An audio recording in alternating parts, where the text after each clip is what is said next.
Welcome to another video. I've seen tons of requests for cryptid stories and a few for more longer single uploads. I recently stumbled across this story and the author was kind enough to allow me to share it with all of you. A huge, massive thank you to them. I won't bother explaining too much as to not spoil the story. All I'll say is I think you'll enjoy it. Really quick, I want to do something fun for this video. So in all of my time of narrating stories, I've never had a video reach 4,000 likes. I've had a few get close, but I've never had one actually reach it. I know this is super ambitious, but I'm curious to see if we can reach 4,000 likes on this video. It only takes a split second if you'd be so kind. If we all come together, I think it might be possible. I know, don't ask for likes at the beginning of a video, but if there was a video that could pull it off, this one might be it. Also, thank you all for the support recently. The channel has never done this well. I'm having more fun creating content right now than I ever have before, and I can say that with confidence. 100,000 subscribers is around the corner. I've been getting sent some really great stories. Your support has been amazing. There's just nothing I can complain about. We're definitely at a peak, and I really appreciate it. So, truly, thank you all. I know I'm still a small channel when looking at the big picture, but that's never been my focus. I just truly enjoy sharing stories, and everything that's come with it is a bonus. However, I am excited for the future and how far we can bring this. Without further ado, let's get into the story. Be sure to drop a like if you want to help reach the 4,000 like goal. I really think that would be a fun thing to do. Enjoy the video, and as always, I hope you all have a great night.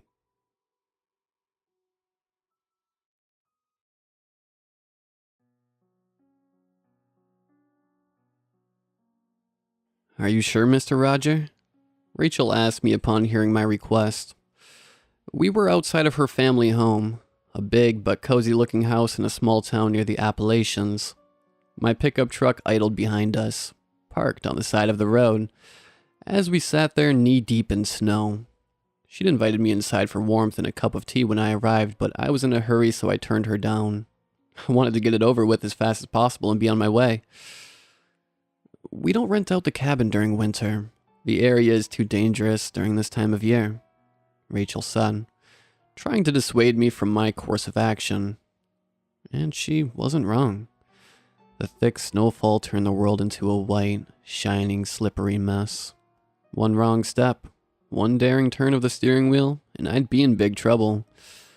But I wasn't worried about the weather or the cold. They'd be the least of my issues. Some friends told me you do. They said your family rented them the cabin for Christmas the past few years, I said, feigning ignorance. They must have gotten us confused for someone else, Rachel said. My parents haven't rented the cabin during winter for as long as I can remember. How so? I asked, curious to see what her answer would be. Did she already know? Did she have me figured out? Did she see through the fake name I provided her? From what I understand, a group of people rented it from my grandparents some 30 years ago. The weather trapped them up there for a week. They ran out of supplies and firewood, and all of them died of hunger and hypothermia. Rachel answered in a worried whisper. So she didn't know. Not about the avalanche, not about me surviving, and most importantly, not about what we found up there. I couldn't fault her grandparents for hiding it from her. That week is better left forgotten. I know that. And yet I can't bring myself to do it. To uproot those memories and cast them aside. Their roots are too deep. That sounds terrible, I said after a short pause, with a sad expression that was all too real. But we'll be careful, I promise. Look, I have supplies for 2 weeks and an emergency GPS beacon. I jabbed a finger over my shoulder as I talked, pointing at my truck. Its bed was indeed filled with supplies and covered by a tarp that gathered snow. It'll be me, my 2 sons, and their families. We just want a quiet place far away from the city to spend Christmas together, but it's difficult to find one with this pandemic. I understand, Mr. Roger. Rachel said sympathetically. But I can't. My parents were clear on it. I'm sure you'll find someone else more than willing to rent you a cabin. This close to Christmas? I asked. I doubt it. Look, what was your rate? $140 a night? I'll pay triple, with a promise to leave the cabin spotless. I hoped that this would convince her, since this stunt would blow through all of the savings I had left. Rachel gave me a surprised look, but seemed to be thinking the offer over. Fine, she said after a few tense moments. No triple rates. I don't want to rob you of your money, but I have a few conditions. Shoot away, miss, I said, faking a dumb, old man smile. Your security deposit will be triple. I know how wild Christmas parties can get, she said with a half smile. Her lips curled just enough to denote that she wasn't malicious, but that she wouldn't take crap from me either. And I will come up here, unannounced, to check on you guys. Sound fair? Sounds perfect, I assured her, keeping up my facade. We shook hands, and Rachel invited me inside to take care of the transaction away from the prying eyes of her neighbors. I wanted to refuse her at first, seeing as the sun was racing towards the horizon and I was losing precious moments of its protective light, but I gave in. The last thing I needed was for one of her neighbors to call the cops and risk having them crash my little outing. So I followed her inside, shaking my boots of snow and taking off the layers of clothes that protected me from the biting cold. Rachel led me into the living room and had me sit at a small, yet comfortable table next to a raging fireplace.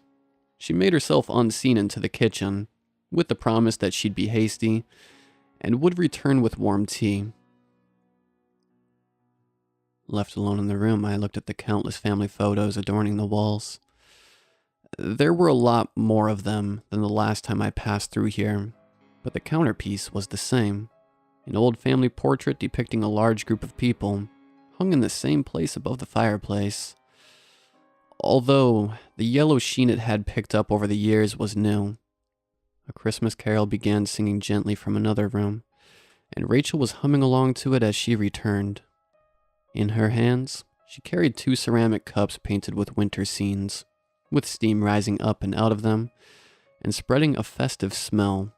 She handed me one, depicting a snowman going down a steep hill atop a sleigh, while she kept the one showing a lumberjack swinging a heavy axe at a fir tree. I took a tentative sip, careful not to burn my tongue on the hot liquid. Clove, cinnamon, orange, I listed, and made a show of smacking my lips while taking another sip. And it's subtle, but I'd be willing to bet apple cider.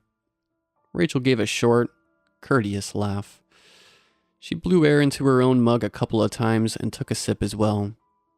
Good thing we weren't betting then, Mr. Roger, she said with a soft smile. You're bang on. I shrugged my shoulders, returning her smile in kind. 30 years of making tea and cooking Christmas dinners for everyone will do that to a person, I said. And oh, how much I wished for that to be the truth. For me to cook for a large family, toiling between stoves and pots, only to see their smiles around the dinner table. How I wish for my reality to be one different. For me to not cook dinner all by myself, no matter the occasion. But reality is cold, bitter, and unapologetic. It never cared much for my wishes. I bet, Rachel said, her smile extending a little.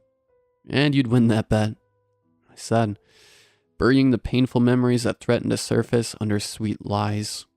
After all, in that moment I wasn't Aiden. I wasn't a 50-something-year-old man and a widower with no family to speak of for the last 30 of those years. No, I was sweet old Mr. Roger, with a large family waiting for my word back at home, hoping to spend Christmas together at this particular cabin that claimed everything from Aiden. A sweet lie, a masquerade so convincing that I wanted to believe it myself for as long as possible. Say, I spoke before Rachel got to talk. Is that portrait over there of your grandparents? I asked, pointing at the photo. Yes, Rachel said, and I could feel her love for them radiating from her words. My grandparents, my young mother and father, and all of the aunts, uncles, and cousins on my father's side. She looked at me longingly for a moment, and it didn't take me long to realize why. Her grandparents were about the current age when that photo was taken. They were probably no longer among the living. Regretting the scars I opened up in her, I steered the conversation into a more cheery direction. "So I take it that sweet little girl in a summer dress is you?" I asked. "Mr. Roger, do you have a sixth sense by any chance?" Rachel asked with amusement, and I took her jab with a proud smile. Bang on again. That's 5-year-old me holding my mother's hand. I was a clumsy kid and needed the support.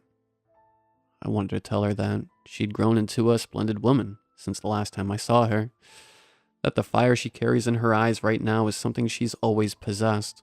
Passed down from her mother who got it from her grandmother, but I abstained. "Oh, don't worry about it," I said. "Most young kids are like that. I should know."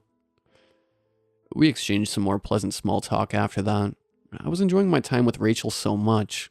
I was so engrossed in the Mr. Roger persona that the passage of time escaped my notice. The grandfather clock on the room striking 3 in the afternoon was what opened my eyes, and I realized it was too late to make the drive and the trek up to the cabin today. Nightfall would catch even a young lad in his prime on that attempt, of which I was neither. How time has passed," I said. "I'm sorry for taking so much of it from you, miss. Let's conclude the payment and I'll be on my way." "It's not a problem," Rachel assured me. "Your company is a pleasure, Mr. Roger. You're not holding me back from anyone. Don't worry. I'm all alone in here." I didn't want to probe her on that matter. It wasn't my place to, and I had no interest in it either. But the sad expression that flashed across her face for a split second told me everything I needed to know. She had no husband or children to speak of. With her parents away to spend Christmas somewhere else, she was left to spend it alone. With the knowledge of the craft that only comes with time and practice, Rachel calculated my security deposit and rates for 4 days up at the cabin in a heartbeat.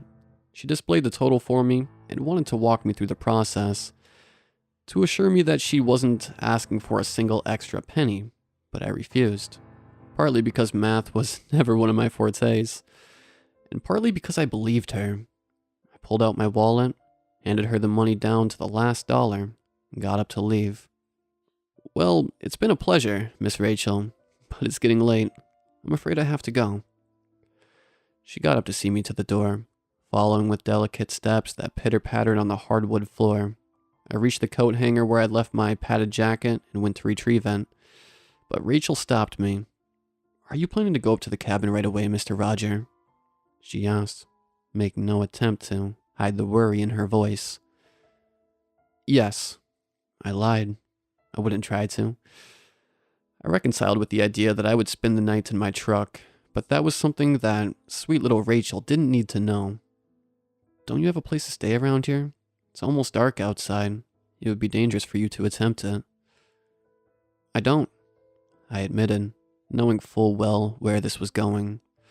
The only thing I didn't know for sure is if I was on board with it or not. "Then stay here until morning," Rachel offered, beaming at the prospect of company. No, I can't," I said. Though at that point, I would have regretted her taking me up on my words and retracting the offer. "I've been enough of a bother for one evening." "Oh, don't be silly, Mr. Roger," Rachel said, reaching for my hand and cupping it with both of hers. Small, warm, soft things, so out of place around my burly, calloused palms. For a moment, I felt like a grandparent accosted by a loving grandchild. "There's plenty of room in the guest bedroom, free of charge." "Well, how could I argue with that?" I said, smiling down at her. "I'll just go to the truck quickly. I have to turn off the engine and call everyone." "I'll fix us up another batch of tea then," she said, and took off towards the kitchen with a newfound spring in her steps. "Oh, and pull the truck into the driveway. Wouldn't want to risk a ticket." What a lovely woman, I caught myself thinking as I dressed up. Just like I said I'd do, I walked out to the truck. I pulled it into the driveway like Rachel asked me to, and faked a short phone call in case she watched me through the window. Though, thinking back on it, I did it more for myself than for her. To help the lie along in the van, hope its roots would dig deep enough tonight to uproot my reality. Back inside the house, I heard Rachel calling for me from the kitchen. Her words guided me towards the well-furnished and equipped room, and I found a chair ready for me at an empty table. I sat down, picking up the slang snowman cup that she refilled with fresh, steaming tea. Rachel had put on an apron while I was gone, a frilly black thing that would have been right at home in a housewife cooking show. Not that I watch any of those. She did laps between cabinets and the double fridge, retrieving pots and pans and ingredients that she carefully gathered on the table. It didn't take long for me to guess the menu based on the items in front of me. "Let me help you with that," I offered. She stopped dead in her tracks, perched on her toes as she tried to reach a high cupboard. A quick swivel had her facing me, and I could see she hadn't grasped the exact meaning of my words. "Sure thing," she said, taking a step away as I walked over to her and retrieved the box that her fingers could barely touch. "I meant with the cooking in general," I clarified. Her fingers paused briefly around mine, her attempt at getting the box from me cut short. "Consider it payment for the room and the plates I assume I'll be getting." "Correct assumption again, Mr. Roger," she said. Her deer in the headlights look vanishing in favor of her smile. "You're on a roll tonight, and fine. But just know that I'll feel bad about accepting your help the entire time." Another playful jab. This one a bit more daring, but not any less obvious. I took it with a grin and helped her pick out the final few bits and bobs. We stood side by side, taking in the chaotic assortment of ingredients laid out haphazardly in front of us. "Whatever we make, it has to be both fast and flavorful," I decided, taking the lead from her. Which felt disrespectful, yeah, but I was in her kitchen after all. But it didn't look like she was making any progress on pinpointing any particular recipe. "True," she admitted. "Any suggestions?" We went back and forth for a few minutes, bouncing ideas off of each other until we settled on a menu that we were both satisfied with. Buttery mashed potatoes, an assortment of roasted veggies, roasted turkey breast, a spiced cranberry sauce, a gingerbread trifle for dessert, and a quick and dirty eggnog to get tipsy. For the more culinary literate ones among you, yes, all of those things are anything but fast, especially the turkey. But here's a quick tip while I'm at it. Butterfly your turkey breasts. It'll cut down on the cooking time considerably, without sacrificing any of the flavor. At any rate, I'm not here to host a cooking show. After spending a few more minutes discussing the details of the recipes, which is a crucial detail if you cook along with someone else, we sprang into action. Rachel tackled the mashed potatoes and roasted veggies. I took on the turkey, the cranberry sauce, and the trifle. And we decided to meet in the middle for the eggnog while helping each other out here or there when an extra pair of hands was needed. Dashing between the pots by her side was a lovely time, to the point I didn't mind how long it took for everything to cook. And by her smile and dancy demeanor, I figured she didn't mind it either. We were both having a blast, one that we didn't know we desperately needed until we received it. Taking a short breather after I deposited the well-seasoned turkey breast in the oven next to Rachel's veggies, I couldn't help but watch her for a while. The smile on her lips, the way her hips swayed as she kept on her toes. Her warm presence that brightened the atmosphere. She reminded me so much of my Jennifer. My sweet, lovely Jennifer. The fun times we had as young, reckless kids. The parties we went to that rocked entire blocks as teens. All of the hikes and traveling we did as young adults. She'd been the soul of the party wherever she went. And more than that, she'd been my soul. The integral part that made me, me. She was my one and only. The person I wanted by my side through thick and thin. The woman I wanted to age next to. My mind threatened to sink like a cannonball, down into the murky waters of what ifs and could have beens. But I was entirely unprepared to stop it, just as always. I was about to go on a stroll down memory lane, to watch my being slowly splinter into a million pieces while I peered uselessly at the resulting shards that I didn't know how to pick up and put back together into the hole they'd once been. I guess Rachel noticed my 1,000-yard stare, the way my eyes fixated on a point millions of miles away. She froze, looking at me with worry from the other side of the kitchen. "Mr. Roger?" she asked, taking a tentative step towards me. "Are you okay? Do you need to sit down? I'll fetch you a glass of water." As I came to my senses, my mind easing back into the present, I caught my reflection in the smooth surface of the refrigerator. Blurry as it was, I could still make out just how pale my skin went. I said, the words leaving my throat weak and frail. "I'm fine, Jen. No need to worry. A glass of water would do me plenty good, though." I went around the table, sitting down in my chair as I tried to regain my composure. Rachel got a clean glass from a cabinet and filled it with ice-cold water from the fridge.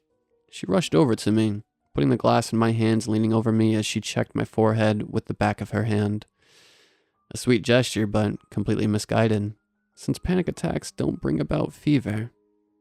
"Thanks," I said, taking the glass from her and taking a hearty swig. "And please stop calling me Mister. Just Roger is fine." "Okay, Roger," Rachel said. "Are you okay? Do you have any medication you need to take?"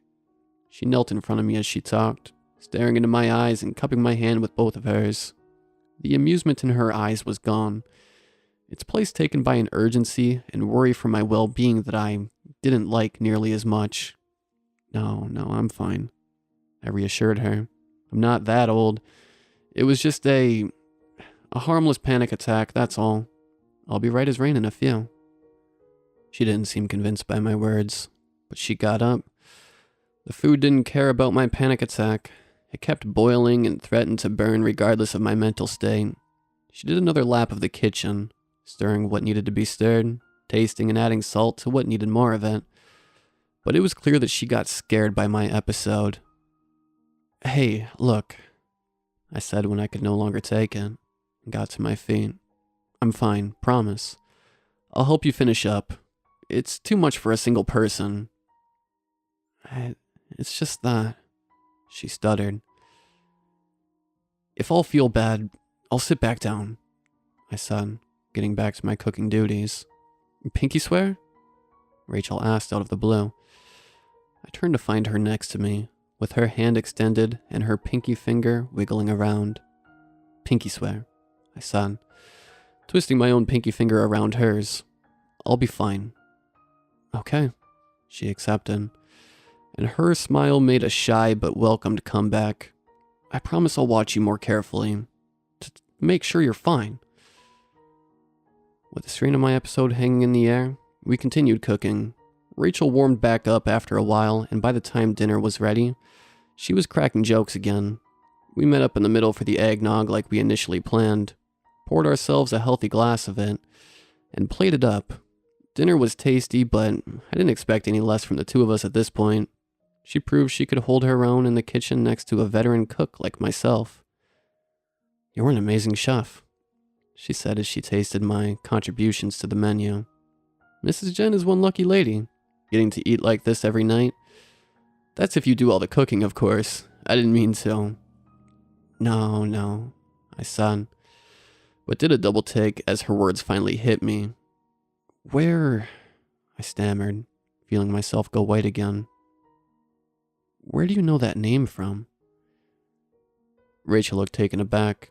She fumbled her utensils, dropping her spoon into her bowl as she tried to form words.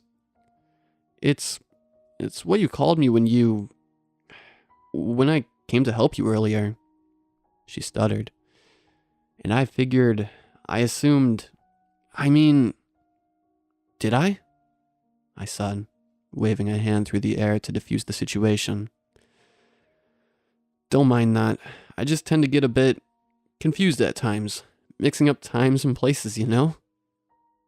I returned to eating, hoping Rachel would drop in. To my dismay, she didn't. Her curiosity was mounting to levels beyond her ability to hold in. But don't get me wrong, I don't blame her or anything. I would have just preferred it if she didn't try to dig deeper. I'm sorry for prying, she said timidly. I hope I didn't cause you discomfort by assuming there's a Mrs. Jen. I sighed, finished what was already scooped up in my spoon, and placed it down next to the plate. There was a Mrs. Jen, I corrected, and felt the mood sour right away. A long, long time ago. Sorry for bringing it up. Thank you for the delicious meal. Rachel instantly went as cold as the snow outside, but I couldn't fault her for it. The turns this evening took were probably as confusing for her as they were numerous. Not knowing how to feel about me anymore was only natural for her. I reminded myself that I was still a stranger in her house, no matter how well we clicked up to that point, and I was a seemingly mentally unstable stranger to top it off. She cleared the table, gathered the leftovers into airtight plastic containers she placed onto the refrigerator for later, and began washing the dishes. All of the wind in her sails was gone, and I couldn't help but feel guilty, both for blowing said wind and for leading her on like I did. I didn't want to admit it. I intentionally misread her signals in my deluded attempt to find out what having a child or grandchild would feel like, and to top it all off, to my complete and utter disgust for myself as a person, near the end I did start seeing her for the beautiful, flirtatious woman that she was, and I liked what I saw. I excused myself from the table, asked for the bathroom and the guest room, and followed the directions Rachel provided. By the time I was done splashing cold water into my face in order to help me sober up, she was done in the kitchen and was heading up to her own room. She only briefly paused by the half-open door, handing me the keys to the cabin. I might sleep in a bit late, she told me. Help yourself to the leftovers in the fridge. You'll need the strength for the trek. I'll come to check on you and your family like I promised. Good night, I wished her as she left, but my words went unanswered. The only thing I heard was her locking the door to her room from the inside. I made it to the guest room a few minutes later, finding a tidy bed with a nightstand and a drawer next to it. The place was cramped, but homely, and most importantly, it was warm. I dressed down in my shirt and boxers, seeing as I had no pajamas at hand, and walked over to the large window after folding my clothes neatly and placing them on the nightstand. Free of my soft boots, my prosthetic left foot clicked against the floor at every step. I said that this was a small town, but I'm partly wrong in that assessment. It's just 2 lines of houses, one on each side of a central road, populated entirely by people with land up in the mountains and cabins for rent all year round. The window of my temporary abode faced the backyard, which ended with a sturdy fence that kept out the countless miles of untainted forest that sprawled behind it. I had a nice view of the breathtaking wilderness, and I put it to good use for a while, standing by the window and peering out. I had one question that desperately needed answering, so I reached for the window's handle and opened it wide. The cold winter winds invaded the room right away, sapping it of warmth and sending chills down my exposed body, but I didn't pull away. I pushed into the frigid air, allowing it to freeze me further as I sharpened my hearing.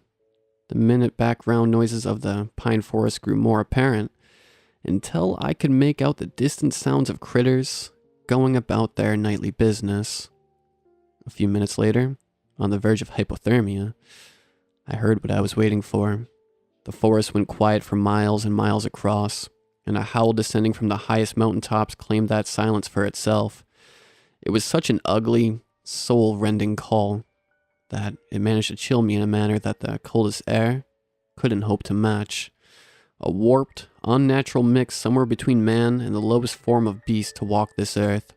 The scream of endless hunger and agony aimed solely at me. I jumped back from the window, having gotten all the confirmation I needed. After closing it, I turned the radiator back up all the way and all but nearly hugged it to warm myself faster. The stunt I pulled was risky. So long as I was cold, the beast could find me, but it was the only way I knew to drag it out of hiding and have it make its presence known. When sensation returned to my toes and fingers, and I was sure I was warm enough to not be found anymore, I went to sleep. I covered myself with a thick blanket and succumbed to a fitful sleep. Morning came fast, leaving me surprised when the sun's first rays reflected off the spotless snow and into my room. It had been a long time since I last slept without an open eye. 3 decades now to the day. Feeling well rested, I got dressed and left Rachel's house. As tempted as I was, I didn't take any of the leftovers. By 8 a.m., I was already driving. The furthest point up the mountain I could reach with my truck was about half an hour away, and I had a 3-hour brutal trek through knee-deep snow to look forward to after that. I wasn't exactly enthused about it, but I was hasty regardless. I parked the truck in the clearing where the road ended, locked it up, and took to its bed. The first thing to come out from under the tarp was a sleigh, followed closely behind by the harness I'd used to pull it. More items came and I strapped them all firmly to the sleigh. A Dane axe with a silver-coated blade, a chainsaw, a shotgun with both normal and silver pellets, a couple canisters of gasoline, a few jars and vials of my own blood that I gathered and kept refrigerated over the last month or so, and some other miscellaneous items like changes of clothes and a first aid kit.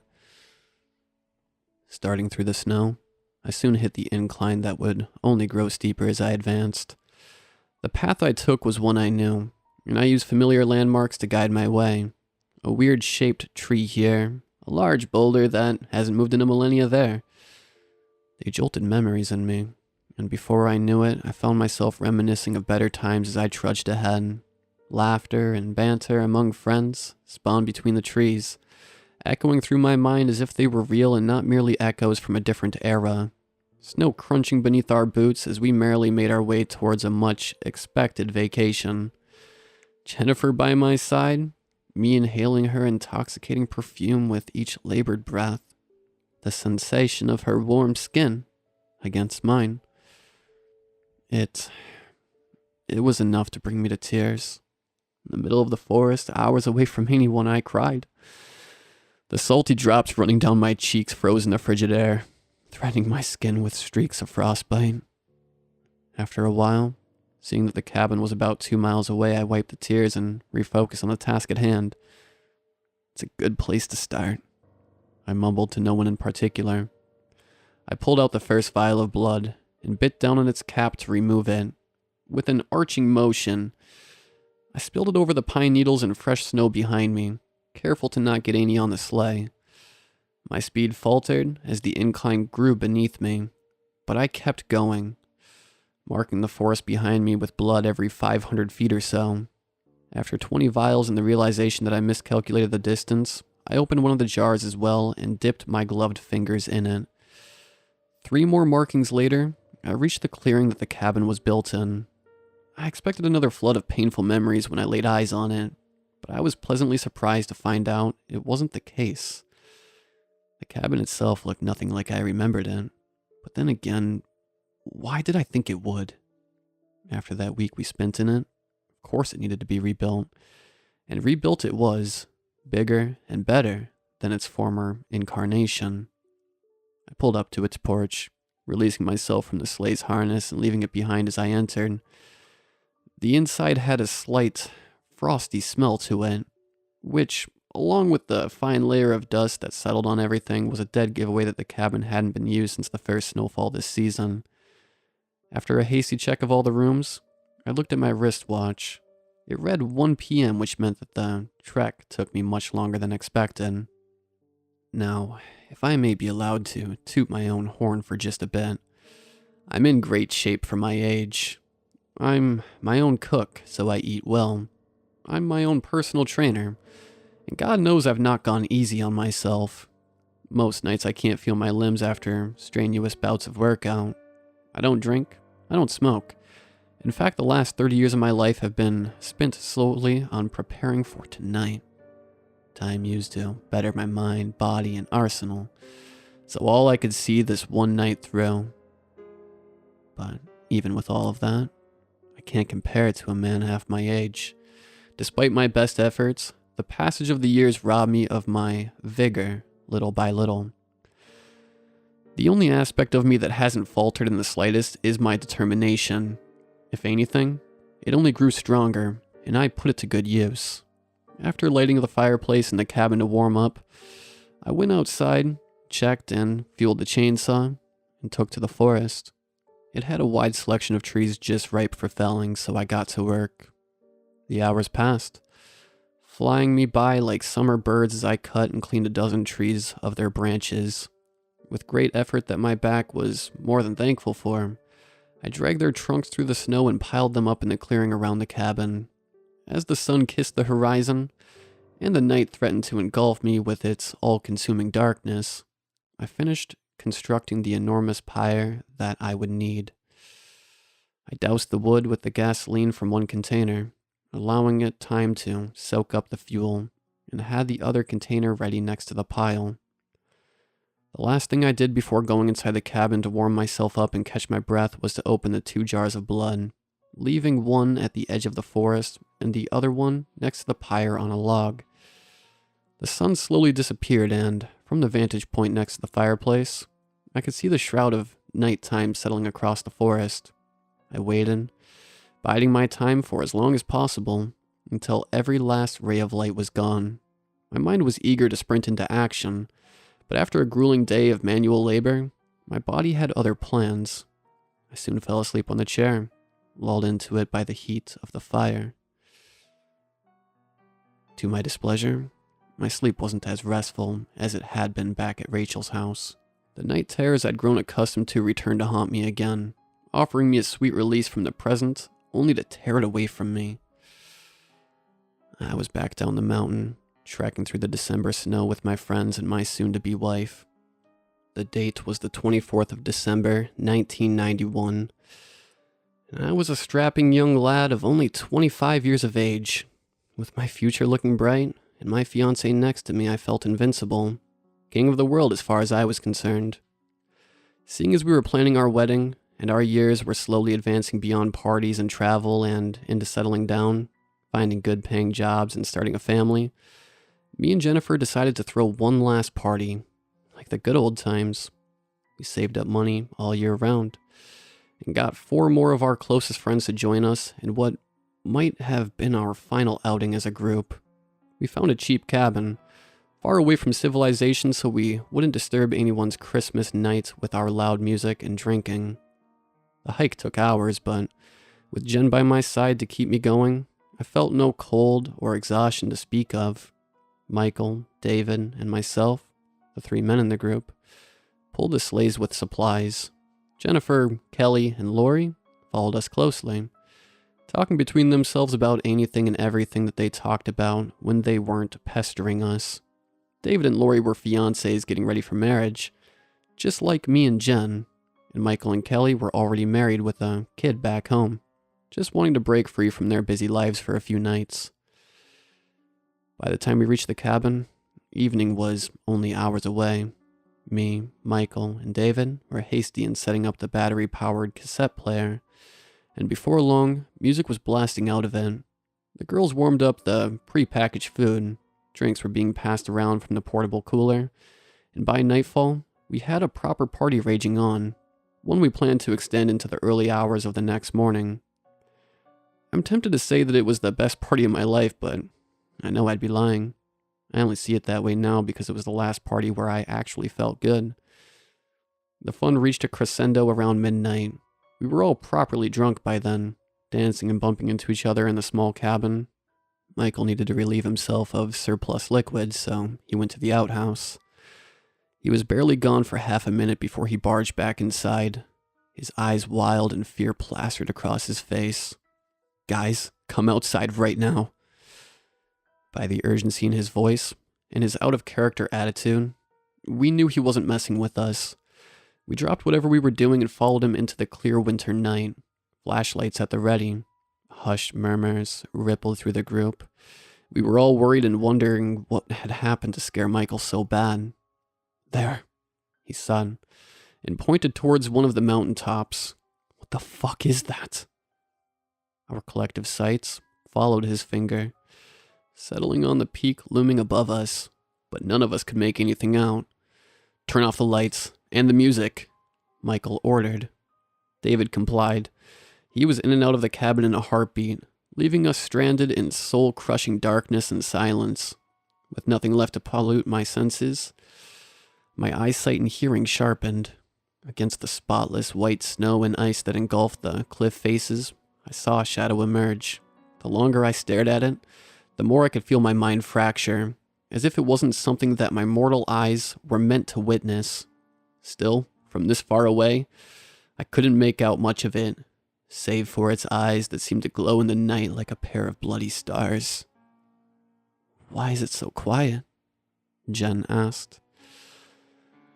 I hadn't even noticed her get next to me and wrap her arms around mine, pushing herself into me in her startled state. But as soon as she brought it up, I could hear it as well. A complete and utter lack of sound, except for our own breathing and shuffling through the snow. "Do you guys see it now?" Michael asked. We didn't get to answer him. The creature let out a howl unlike anything I've heard before or since. The call of endless winter, of bone-shattering cold and gut-wrenching hunger. Its voice reverberated down the mountain, echoing through the valleys and piercing our ears with its volume. It lasted for what felt like a lifetime, forcing images of fates worse than death into my mind. I saw all of us, huddled around a dying fire deep in the forest, cupping our palms around the dying embers in a last futile attempt to warm up. The days and nights passing with no hope of salvation, growing ever more hungry and thirsty, until we turned feral and set our sights on each other. I saw the bloodshed, the bodies, flesh rendered from bone and shoved between greedy, clacking teeth. But it wasn't real. None of it was real. We wouldn't do that. We couldn't do that. Lost in the visions, I didn't see the creature wave an arm towards us. I didn't see the sheer force of its action tear through the layers of snow, freeing it in slabs that slid down the slope. The others told me of all of that later. "Avalanche!" one of them yelled, though I can't for the life of me remember which one.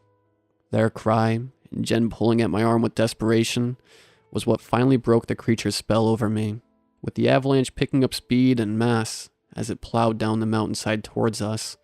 We took shelter in the only safe place around for miles. We huddled in the center of the cabin, hoping that the structure was sound enough to withstand the assault. When it finally hit, the avalanche sounded like a thunderstorm mixed in with an earthquake. The world around us shook from its very core, sending us flying every which way as we tried to hold steady against it. And then, as soon as it had started, the calamity ended, leaving us gasping in terror. A scream reverberating from outside the cabin woke me up before the nightmare got the worst part.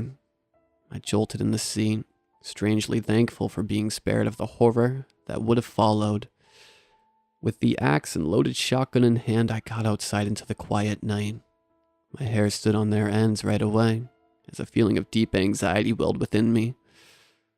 This was it, the moment I'd been preparing for the past 30 years. My life's goal was within reach, and yet I feared I was woefully unprepared to face it.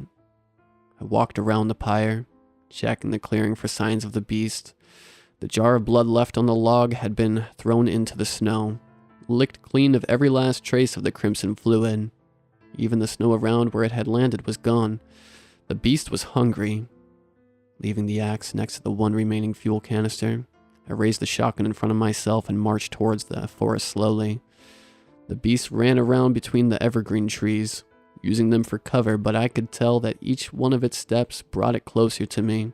My heart pounded away wildly in anticipation, preparing my body for the fight that would shortly ensue. "Come out!" I yelled into the night, stopping halfway to the tree line. The skittering stopped, sending me on edge. Bouts of laughter emanated from the forest, its echoes making it hard for me to pinpoint the source. "Come out."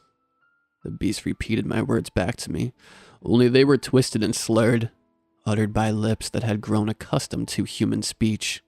"I'm not fucking around," I pressed. "Come out now." "Me neither," the beast yelled, sending an icy chill clean through my soul. In one final leap, it flew through the air from the branch where it had been squatting. With a heavy thud, it landed a few feet from the edge of the clearing. My body froze when I laid eyes on it. The skeletal frame that betrayed its decades of malnutrition, the sunken eyes, the retracted lips that exposed diseased gums and teeth charred by decay. The skin turned to a blue and black mess from constant hypothermia and countless frostbites. Clothes torn to rags and a once beautiful head of dirty blonde hair, reduced to 6 strands barely hanging onto its scalp. I couldn't take it anymore. I could feel the beginning of another panic attack writhing beneath my skin. My heart rate reached a maximum. My body trembled from its core, and cold sweat poured out of my pores, chilling me to the bone. The mix of impending doom and all-consuming fear sent adrenaline surging through my veins, and I tried to latch onto it, to let it help me through the ordeal soon to follow. Letting go of the shotgun with one hand that I reached towards the beast. With my voice catching in my throat and coming out a hoarse whisper as my rapid breathing cut it short, I uttered a single word. "Jen." The first thing we did after the avalanche ended was take stock of our situation. We were all accounted for, and besides bruises from stumbling and falling, we weren't injured.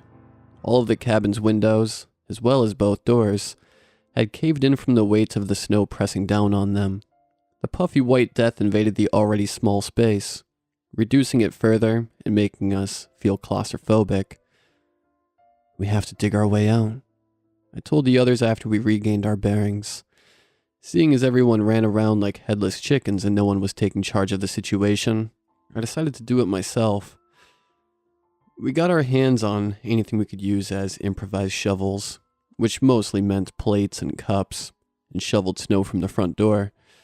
But where we took away 1 cup or plate's worth, 2 flooded in to take their place. We kept at it, fear and desperation pushing us from behind and stoking the fires of our efforts. When my hands felt like they'd freeze right through and shatter, someone else took my place. We tried for hours upon hours, until the snow pile that gathered behind us threatened to reach the ceiling, but we made no progress. The avalanche appeared supernatural in scale and intensity, leaving us trapped under a puffy white sea in our little bubble of air. "Stop," I said.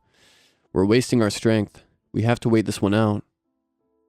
"But we'll freeze to death," Michael interjected. Still, his voice lacked the determination and rebelliousness to drive his points home. He was just as tired and defeated as the rest of us. "The owners will notice we're missing," I said. "They'll send help when we don't come back down the mountain." "They won't," Kelly said from behind me. "They said they'll be out of town until after New Year's, and asked us to leave the key under the cabin's porch." Lori added, "Do you guys ever listen to the people around you?" "No," David said. No. That's a week away. We can't stay in here for an entire week." He devolved into panic, dragging everyone else down with him. Worried whispers grew in intensity, soon turning into an incoherent shouting match. "We'll freeze. We'll starve. We'll suffocate." Those were just a few of the worries made vocal. "Calm down," I said, but my voice was drowned out by theirs. "Calm down." Hearing me shout in anger and frustration, everyone fell silent. Their gazes turned on me, expectant and oddly accusatory. "We have some drinks left, and we won't starve to death in a week. If we hunker together for warmth, no one will freeze either. We'll see this through, okay?" "What about oxygen?" David asked. "This place is small and really high up. There's not enough of it for a week." "Yeah," I answered, "but physical effort and panicking will burn through it faster. Look, we don't have to make it an entire week, okay? Just a day or 2 before help comes." I could see they weren't satisfied with my plan. They huddled together, away from me in a silent statement of opposition. And if we start running out of oxygen, we can give digging another try, as a last resort. Besides, we'll stand a better chance later, when the snow settles and freezes. Fine. David gave in. I'm so cold, Jen said, echoing everyone's sentiments. My toes will fall off. Here, Kelly offered. Let's do like Aiden said. Let's huddle together. I'm coming with. My ass is freezing off, Lori said, following them.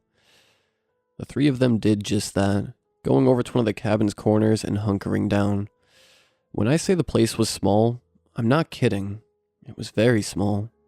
An all-in-one kitchen, dining, and living room, with a small pantry and a bedroom connected to one side of it. Let's fetch all the pillows and covers we can find, I told the other men. They agreed, so we wordlessly started searching, which didn't take that long. In half an hour, we had a fake bear rug in the corner to isolate the floor, and all of the pillows and blankets in the cabin to keep us warm. We used the bedroom as a changing room, doubling the layers on our skins. And yes, that meant double boxers, pants, blouses, jackets, double everything. We put on all the spare clothes we brought along. And yet, as insulated as we were, holding each other tight in a collective bear hug, we were still cold. Jess and Lori fell asleep fast, the mix of fatigue and alcohol in their veins doing them in, and I could see the others weren't far behind. Let's sleep in shifts, I whispered to David and Michael. The girls need their rest, but someone needs to be awake at all times in case something else goes wrong. Yeah, Michael said, though by his voice alone I could tell he wouldn't be the first on guard duty. Sounds good, David agreed. I'll take the first shift, I offered, seeing as it had been my idea. I wiggled my way free from the arms holding me tight and got to my feet, taking a single blanket to wrap myself in. I went and sat down in the chair next to the fireplace. It was one of those boxy things, made of steel and suspended off the ground by lanky feet, and we'd kept the fire burning in it for a while last night. Yet, as I reached my hands towards it to rob it of the last residual traces of warmth it should have held, I found it was completely cold. Something wasn't right, but I couldn't put my finger on it. The cabin had been warm and cozy just before we saw the creature on the peak and the avalanche blocked us in. No way in hell could it have been so cold already. But it was. Even our own bodies, under all of the layers of clothes and blankets, couldn't keep us warm as they should have been able to. I pushed those thoughts aside in favor of thinking of our immediate survival. The others fell asleep, leaving me alone, so I needed to keep my senses sharp and my wits about me in case help arrived. Checking my wristwatch, I saw it was nearing sunrise outside. I'd been awake for nearly 24 hours by that point, but I didn't feel tired. No doubt the result of the shock, but I was thankful regardless. By noon, I'd kept busy by climbing up in the attic and turning off the generator. Damn thing consumed more oxygen, so we couldn't afford to keep it on. It only powered the lights in the cabin anyway. There were no outlets for us to make use of it in any meaningful way. With the shoelaces of my spare pair of boots tied into a hangman's knot, I hung one of the flashlights set on low power from the now dead light bulb, and I decided I'd done enough for the day. The cold robbed me of my will, making every move feel strenuous. Even thinking about anything in particular left me short of breath, so I simply existed, listening to the others breathe and shift in their sleep. Michael roused from the rest at about 1 in the afternoon. Shivering from his core, he got free from underneath the sea of blankets and got to his feet. He wanted to unwind, to stretch his body and joints that were sore from the uncomfortable sleeping position on the floor, but he abandoned that course of action when his blouses and jackets threatened to expose his skin.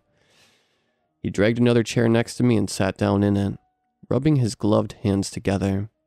How the fuck is it so cold already? He asked as the water vapor in his breath condensed on his wool gloves.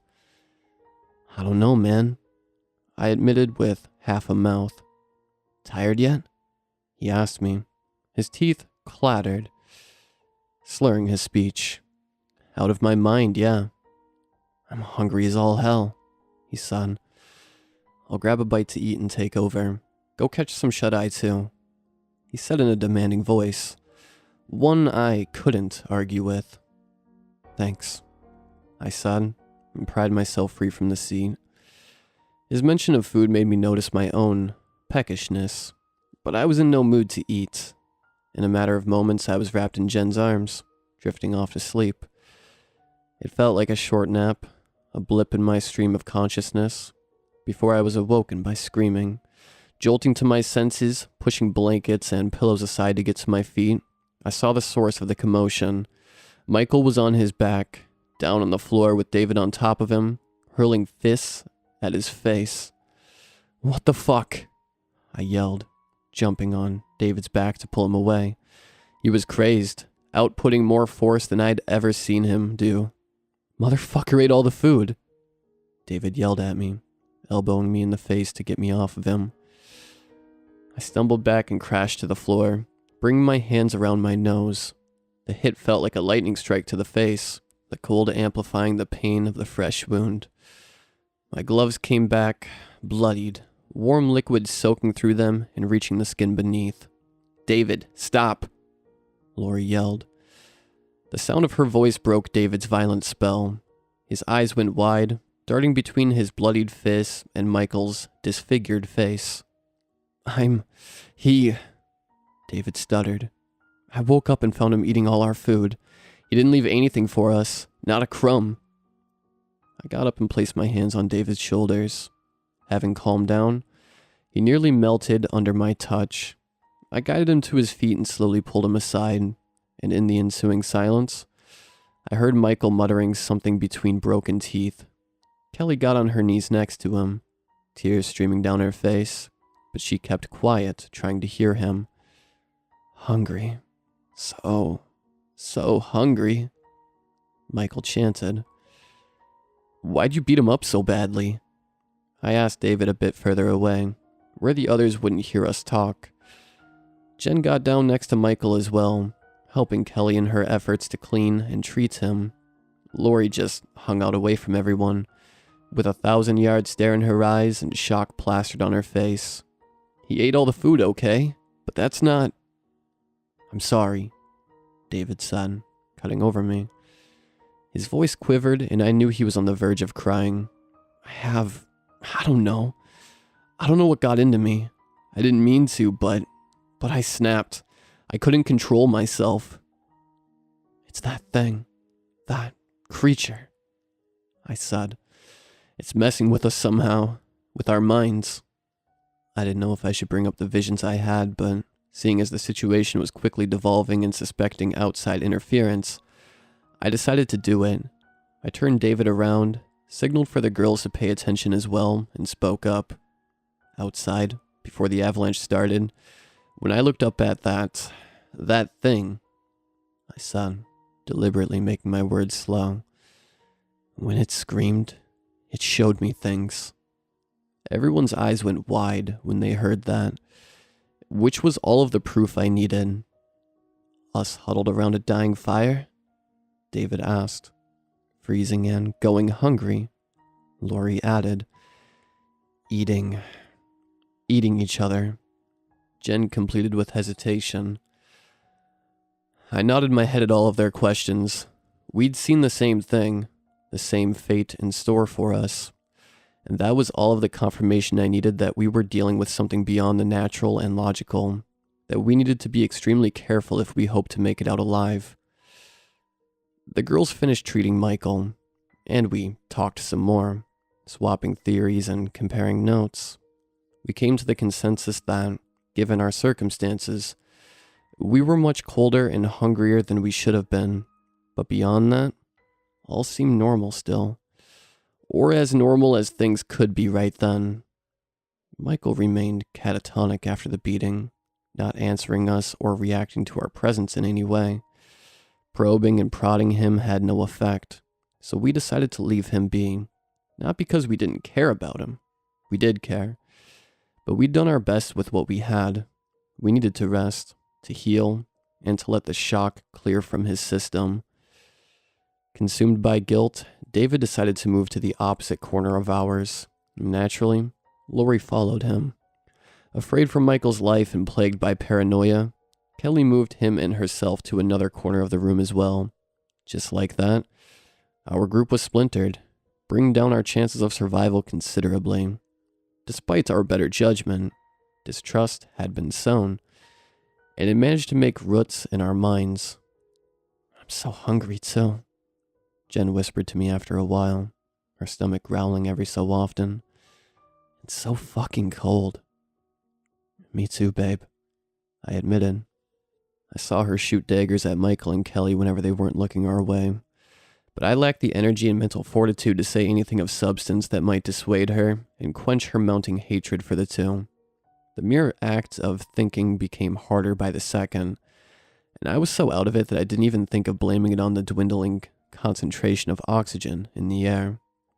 More time passed like that, with us growing more and more quiet. Our shuffling stopped, and as our minds suffered under the intense hunger and the slow but agonizing suffocation, moments began melting into each other.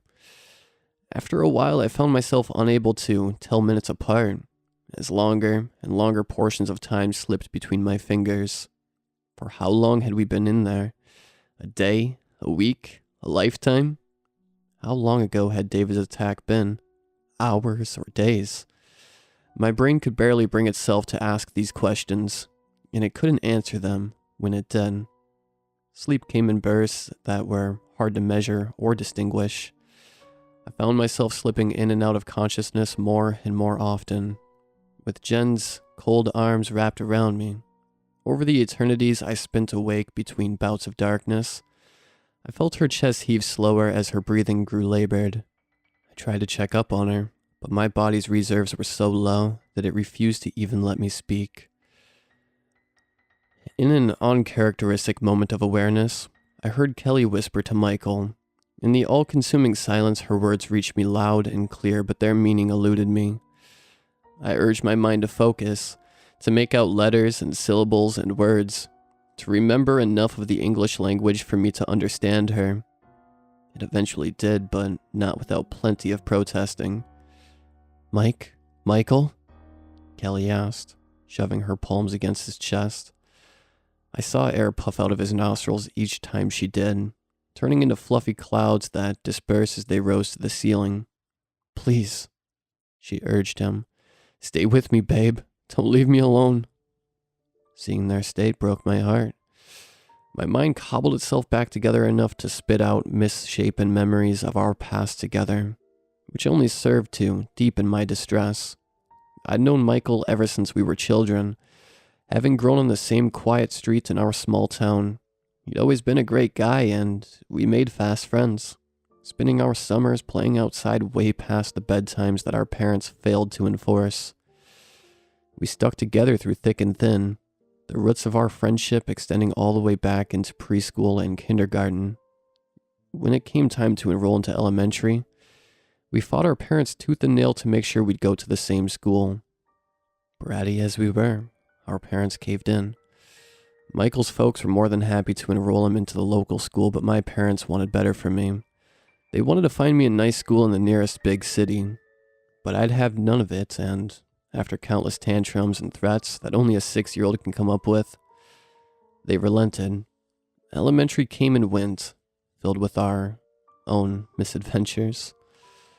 Michael's parents did much better for themselves, and we were both able to afford going to the big city for middle school. That's where I first met Jen, and from the first moments I laid eyes on her, she was my ray of sunshine. Not thinking much of it, viewing relationships as nothing more than games, we soon declared ours official. As young love always tends to do, no one expected ours to last, thinking we'd grow bored of each other and of the concept in general. But we didn't. Jen and I were joined at the hip from that day forward, even as our small group steadily grew and we advanced in age. By high school, Michael had found Kelly, and let me tell you, courting her was a nightmare. Me and Jen were his wingmates through all of it though, and our help paid off when Kelly finally agreed to go out on a date with him.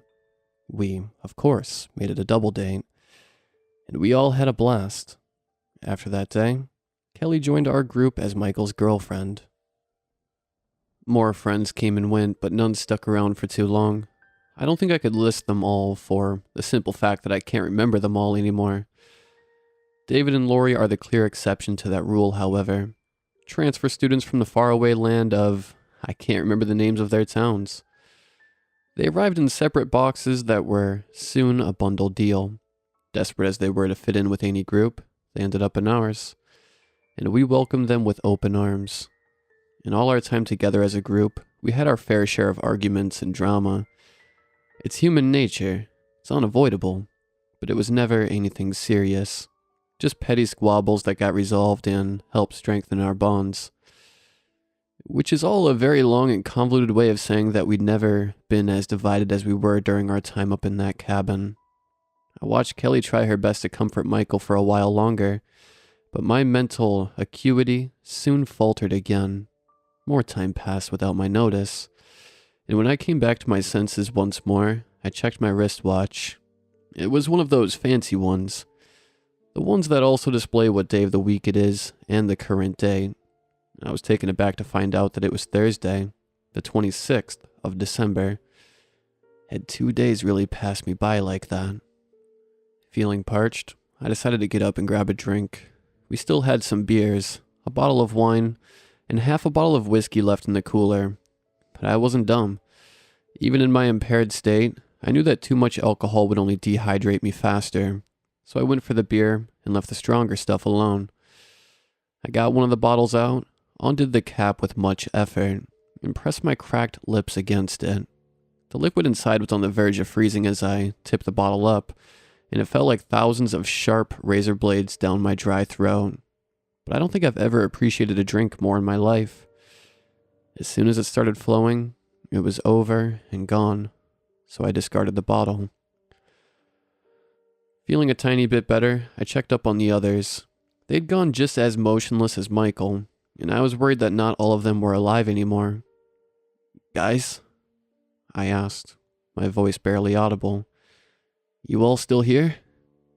Kelly cracked her bloodshot eyes open and shot me a look of pure exhaustion. She probed Michael with her elbow, and he produced a few puffs of air out his nose. Lori snuggled tighter against David, and he simply stated, "Where the fuck would we be?" That only left Jen. "Jen? Babe?" I called out, the words coming out as mere whispers. She tossed in her sleep, so I decided to let her be. But I wanted to get a closer look at Michael, who I knew was pretty banged up and whose wounds would only get exacerbated by the cold. I shuffled over to him and Kelly, seeing her eyes dilate with fear as I approached. She nearly hissed at me, scared like a cornered animal faced with a mighty predator. So I stopped a little distance away. Michael looked horrible. His face was purple and bulging, lips split open, and the bridge of his nose broken. The worst areas were covered in bandages and band-aids from the first aid kit, and the places where David's fist ruptured his flesh open were caked in dried blood, and long since evaporated iodine that left a yellow tinge on his skin. His eyes were swollen shut, his hair fell out in clumps, and the remnants of his teeth that I could glean between his parted lips were jagged and sharp. He wouldn't last much longer. I was aware of that, and by the looks of her, neither would Kelly. I fetched 4 of the 5 remaining beers, tossing Kelly 2 of them and handing David the other 2. "Make Michael drink one as well," I told her, and went to lie back down next to Jen. She shuffled away from me when I got under the blanket, balling up against the wall. I wrapped myself around her as best as I could, but it felt like I was hugging a block of solid ice. Despite my stupor, and the alcohol now racing through my veins, I had enough mental clarity to be surprised that we were all still alive. By all accounts, we should have all died by then, either to the cold or to suffocation as our oxygen slowly depleted. But we were still hanging on, even if only by a thread. By now, you might be wondering how no one had found us yet. The answer's simple. Cell phones weren't as prolific back then, so it was normal to be out of touch with family and friends when you traveled. With 1 day's worth of driving to get here, a 2-day stay at the cabin, and another day to drive back home, no one would notice that something was amiss until Friday evening at the earliest. Factoring in things such as delays because of potential traffic and possible detours, our families were unlikely to sound the alarm earlier than Saturday morning. Until word reached here from all the way back home, until a rescue unit would be scrambled together and sent to check on us, until they'd find the cabin buried under metric tons of snow, we could expect evac to happen around Saturday night at best. Somewhat rehydrated, and with the alcohol and the beer squeezing a bit more heat out of my muscles, I was lulled back to sleep. It was another fitful bout of rest, my mind half awake at any point throughout. I heard the others move around, pulling their covers, and I felt Jen squirm in my arms every so often. But by the time she got up, by the time she began moving around, I was too out of it to notice it. I woke up to the heavy smell of smoke burning my eyes and nostrils. When I got up, I found Jen knelt in front of the fireplace, struggling to ignite the wood inside of it by using a torn book and some matches. With the chimney blocked and nowhere for the fire to draw a breath from, it bellowed waves of smoke back inside the cabin, cutting our already short oxygen supply even shorter. I bounded to my feet, my mind sent into overdrive as I fully realized what was happening. Without thinking, I went to the pile of snow and grabbed handfuls of it. I rushed to the fireplace, shoving Jen aside, and smothered the flames with the snow. "No!" she yelled in protest, springing to her feet and clawing at the back of my neck. "I'll freeze. It's too cold, fucking asshole." I ignored her, focusing my efforts on the embers. When I was sure that none of them survived my assault, I turned around to face her. "What the hell are you doing?" I yelled back at her. She stopped her assault and pulled back a step, fearful of my justified outburst.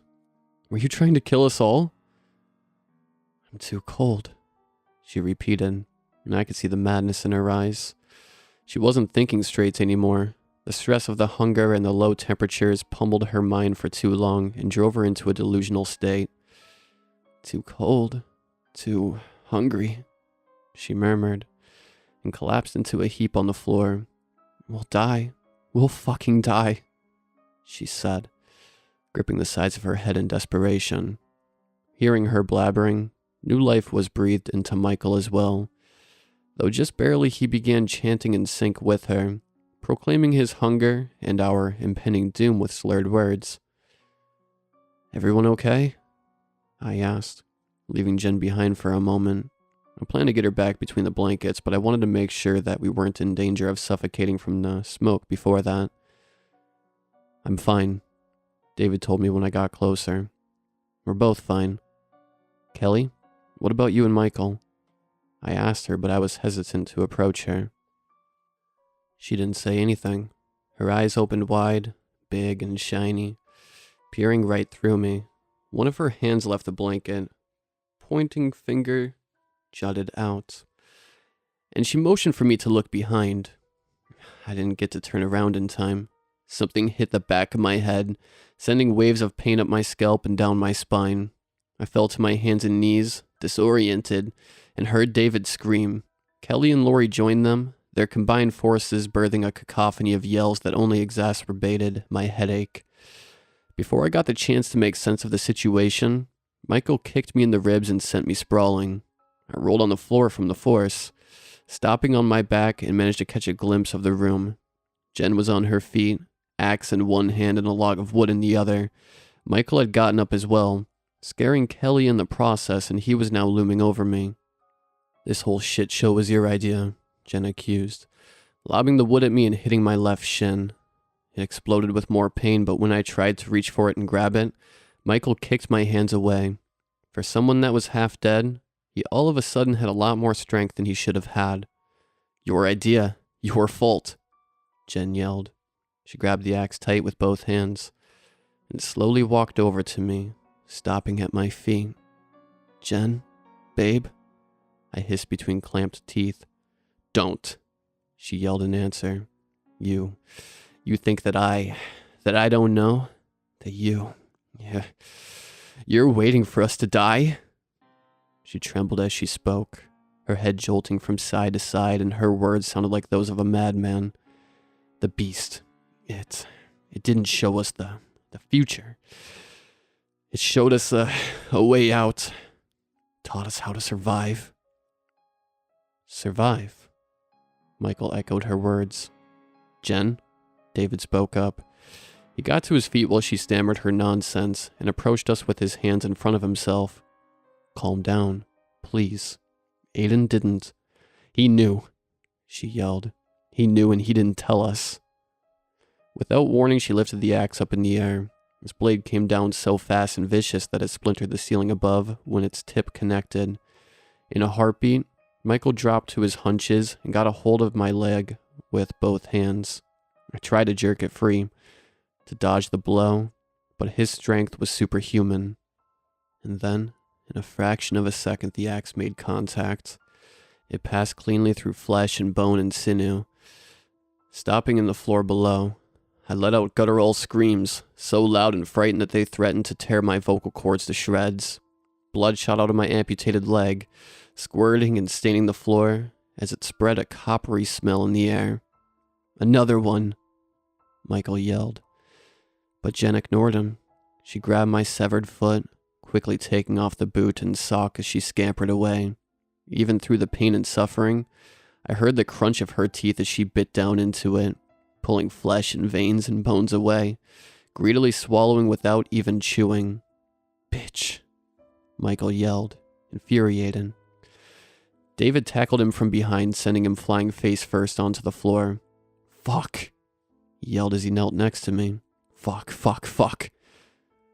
Through all of that, I was still screaming out, holding onto my severed leg with all my might. David undid his belt with shaking hands and wide eyes, looping it around the stump as many times as he could. He wanted to make a tourniquet, which was smart, but he didn't get to finish. Michael jumped him, and the two of them flew away in a flurry of blind punches and kicks. I grabbed a hold of the belt, feeling my conscience slowly melting under the shock and blood loss. With my last ounces of strength, I completed the tourniquet and tightened it as much as possible. The blood flow slowed, but it was far from stopping, and I knew I needed to act fast.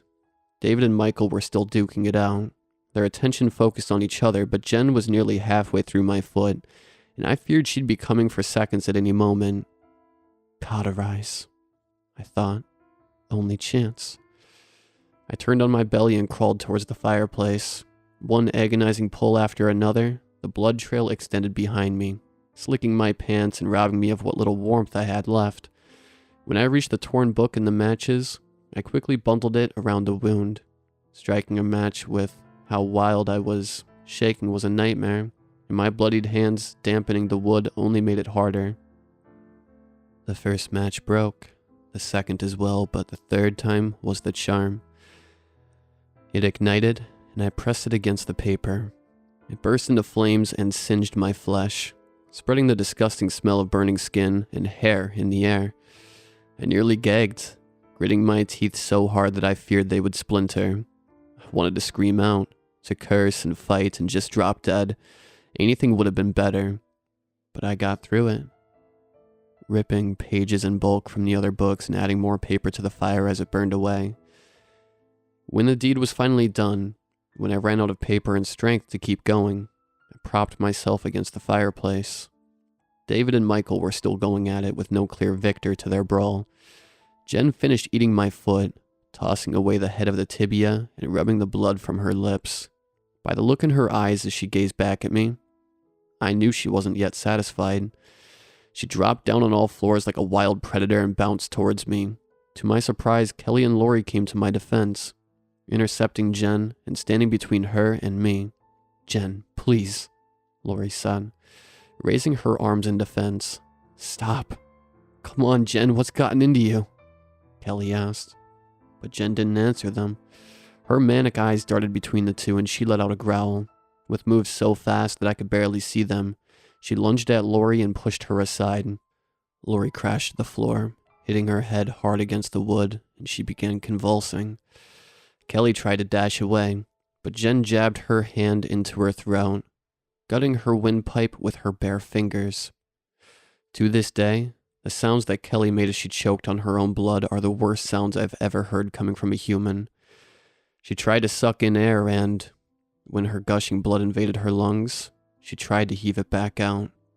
Her death wasn't fast, and it was anything but painless. Jen simply watched her drop to the floor, reaching for her own windpipe in a last desperate attempt to cling on to life. She didn't even wait for Kelly to die. She grabbed her foot and pulled her away into the bedroom. I got one last look at Kelly before the door swung shut, and the terror in her eyes pierced my soul. She was still conscious through all of it, and to this day I shudder at the thought that she was also mostly conscious through what followed. With the door closed behind them, Jen feasted on Kelly. I heard the sound of skin and flesh being ripped apart, of bones dislocating and breaking, and the gnashing of her hungry teeth as she took bite after bite. My attention was dragged back onto David and Michael when they landed only feet in front of me. I saw them struggle against each other, tossing and turning as they both tried to get the upper hand. Michael got his feet beneath himself and pushed, throwing David off and jumping him again. He pinned David's hands to the floor and headbutted him once, then twice, then a third time, and I saw his forehead coming away stained with blood. David's nose was crooked and leaking, so badly broken that it rested on his cheek. Michael tried to bite down on David's face, but he dodged the attempt. Another one came, this one connecting with David's chin, and Michael pulled away a chunk of skin and flesh that he chewed on. Barely able to move, I realized that David wouldn't survive without help. Whatever possessed Jen and Michael imbued them with superhuman strength, and they became too much to handle. I forced my way on all fours, or, well, all threes, and limped over to the axe. Behind me, I heard Michael taking another successful bite out of David's face, which spurred me on to move faster. Grabbing the axe and pushing to my feet, I used it as a crutch to walk over. Preoccupied with David, Michael failed to notice me. I raised the axe high up, steadying myself on one leg and brought it down with all my might. I swung it so hard that it whisked me off my foot, but it hit Michael right in the crown of his head.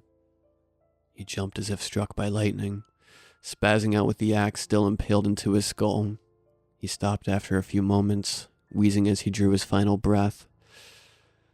I toppled next to David, feeling my muscles burning from the effort, wanting nothing more than to pass out from the pain. But hearing Jen ravage Kelly's, hopefully, now, corpse in the bedroom, I knew I couldn't do that just yet. "David?" I asked quietly. "Yeah," he answered, "still here. Can you move? More or less?" he said, slowly getting to his feet. "Barricade the bedroom door before Jen comes back," I asked of him, which I knew was inconsiderate of me. But short 1 foot, I couldn't do it myself. "Why?" David asked. He got next to Lori and knelt in front of her, gently checking her pulse. "What's the point anymore?" "Come on," I urged. "Don't go suicidal on me, please. We can still make it out alive." David turned to look at me and his face came into view. I couldn't help but gasp. 3 chunks were missing from his face where Michael managed to bite him. One from his chin, the skin and flesh gone to reveal the bone beneath. Another one from his cheek, leaving a hole big enough to expose his molars. And the final one from above his left eye, making him unable to close it anymore. He was probably in quite a bit of pain, but if he was, he didn't show it. "If you say so," he said. Though I could tell he didn't believe me.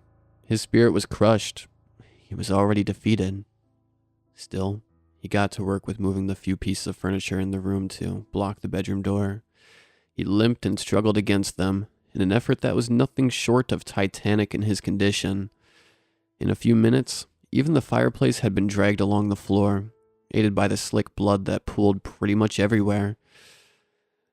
After he made sure that the pieces were stacked properly and wouldn't fall, he hoisted Lori in his arms and got back in their own corner, holding her tight against his chest.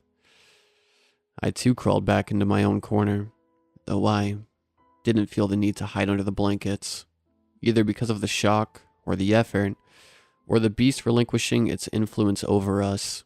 I didn't feel as cold anymore.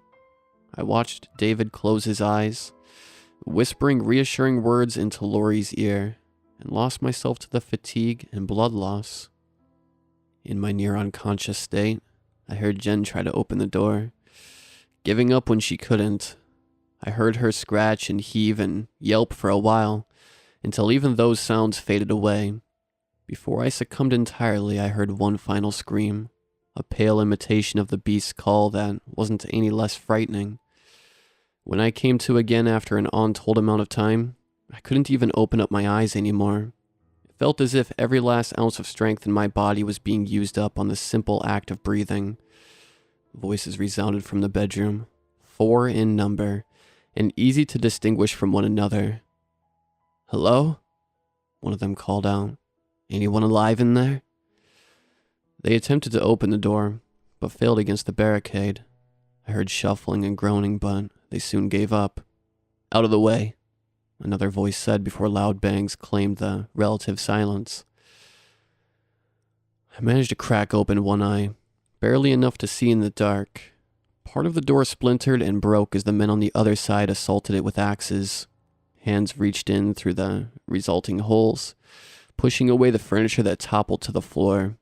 Between the gaps, light shined into the room from the other side, bright and blinding to my eye. The door opened after a few minutes, and I saw a figure enter the room. "My God," the man uttered. "It's a bloodbath." "Help," I croaked out. "Someone's still alive," he yelled to the others, and they rushed into the room. 2 of them knelt by my side, and the other 2 went straight to David and Lori. They checked up on me, gave my leg a proper tourniquet, and then they hoisted me out of the room. I got one final look at David, seeing that he'd slit his own throat and died while I was still unconscious, his arm still wrapped around Lori. The mountain rescuers brought me into the bedroom, where I also saw the state of Kelly's body. She'd been so thoroughly mutilated that she was completely unrecognizable. Her face was a bloody mess of bare bone, her clothes had been torn to shreds, and her chest and abdomen were picked clean of flesh, ribs protruding from the carcass. But I was too drained to cry, too drained to even care.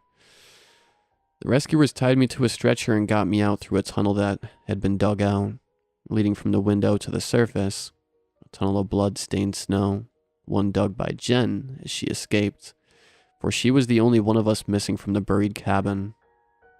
I was officially out by Friday evening, and after a helicopter ride to the nearest hospital, I got medical care that same night. The next few months were a tough battle, my days riddled with sessions of physical therapy and countless court hearings. Given that I was a sole survivor, everyone's families came to me, one after the other, trying to pin all of the murders on me in their misguided attempts to bring justice to the departed. David's case was the first to get thrown out, since they found a suicide note in one of his pockets, and the wound was self-inflicted. Lori's death was declared an accident, caused by acute brain hemorrhaging that resulted from her falling and hitting her head. Kelly's murder was pinned on Jen, who was still missing. The only murder to which I admitted was Michael's, but after the autopsy revealed David's flesh in his stomach, I was acquitted on grounds of self-defense and defending another.